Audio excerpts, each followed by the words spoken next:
Why is this important? Why do we need to know that there are these two different dimensions of Islam? And what can it cost us if we fail to understand these two different dimensions of Islam? Let me illustrate with a story. And this is one of the most important and perhaps the most well-known stories in Islam, although perhaps its true significance is often not really understood.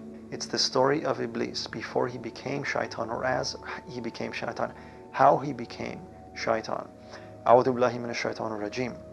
The story of Iblis is the story of one who attempted to serve God, who attempted to serve his Creator for ages, and none excelled him in his worship, in his physical worship, in his ibadah. As a matter of fact, it's said that there's not a space the width of a hand on the earth where Iblis did not make sajda, where he did not make prostration. You see, Iblis excelled in external practice.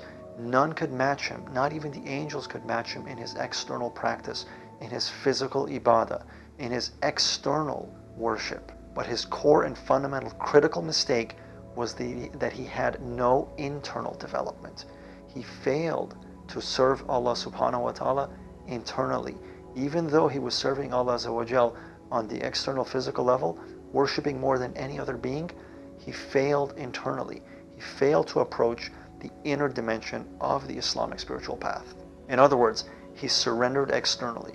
His physical body surrendered to the will of Allah. It adhered to Shariah. And in fact, he was leading even the angels in their worship. On the external physical level, he surrendered. But on the internal level, inside, internally, in his spirit, in his essence, he was not in a state of surrender. He was in a state of rebellion. And when Allah tested him and asked him to make sajda, to prostrate to Adam alayhi salam, he refused. Allah brought to the surface what was hiding within his breast. You see, form does not constitute essence. And this is in fact one of the most critical mistakes we make as Muslims nowadays.